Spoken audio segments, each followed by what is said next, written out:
Assalamu alaikum, Your Excellency, Dr. Rashid Aleem. Our distinguished guests, thank you very much for inviting me to be with you here. It's a great privilege to be with His Excellency, Dr. Rashid. And really, it's like when we say all the time there is a few pioneers is trying to sharing knowledge and trying to make a difference. And really, it's one of them is His Excellency Dr. Rashid Aleem.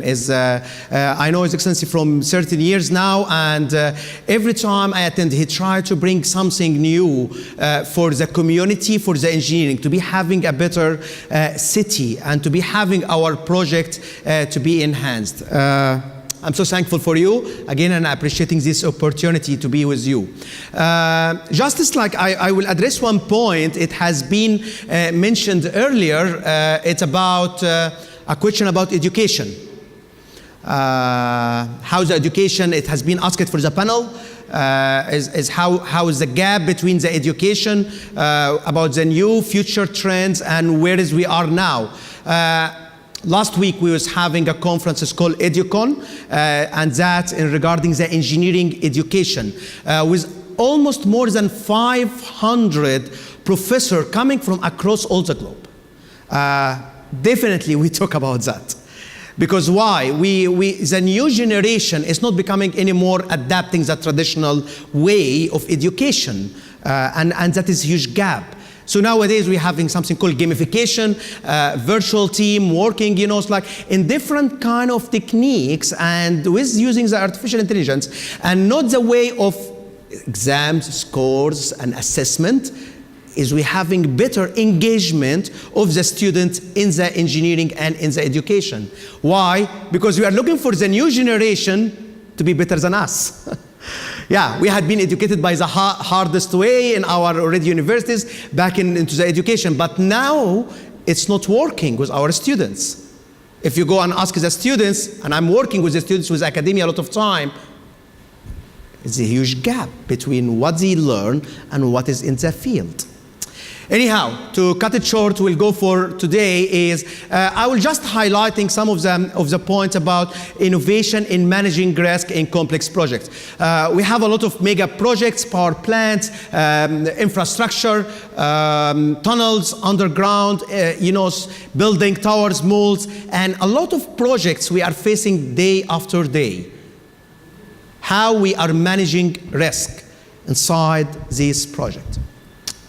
Our leadership is talking about the risk and addressing how to manage the risk into our projects, because challenges will face it today and will face it in the future. So if you, I had been, you know, it's like today when I'm hearing and listening for the words and speech of His Excellency Dr. Rashid about, you know, the future and how it looks like it's a dark and it's tunnel.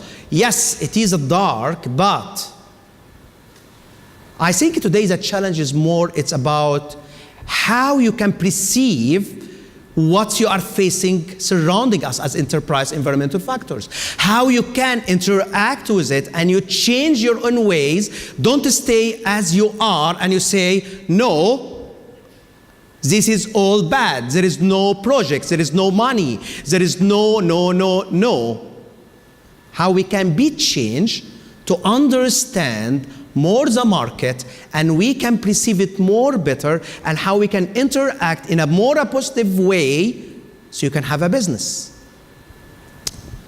The normal approach in managing the risk. What is a normal approach? If I ask any one of you, what is a normal approach in managing risk? This is the total budget of the project is 1 million, add above it 5%. And I was in a lot of already committees for reviewing tenders here in the UAE, in the federal government and in local government. And we see sometimes a 5% you add as just only a risk, a contingency. Sometimes you're eliminated because this is equal 500 million. 500 million is just only about risk.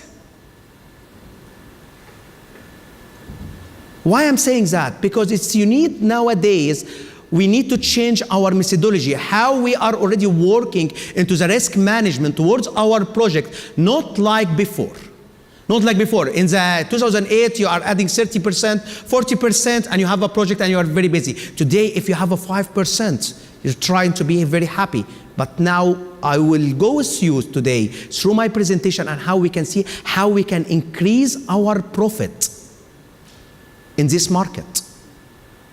How we can increase our profit in this market. The other second approach into adding the risk is zero.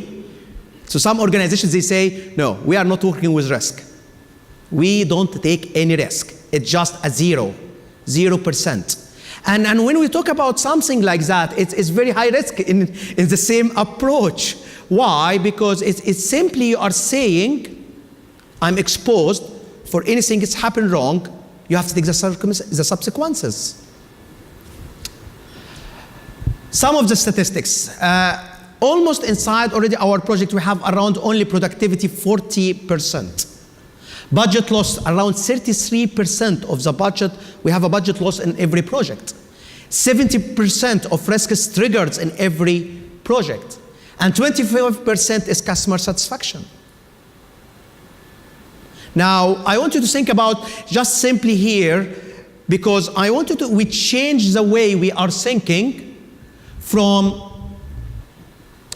looking outwards to look inwards. In this type of market, we shouldn't be looking, I want to be tender more, I want to go, I need more money, I need to be putting a big profit. No. In this type of a challenging we are facing today, you have to look inward, inside the organization, and how to make it better in the performance, in the productivity, how to manage the waste in order to increase your profit. So it's a bit different mentality. Because why? Earlier we don't think about the waste, we don't think about productivity. But if you want to increase your profit today with very tight budgets, with very fixed deadlines, and with high complex requirement from the client, with the highest technology, we have to look for inward and how to enhance our skills in the resources, in the people. The same what is His Excellency today has been mentioned in the morning about people.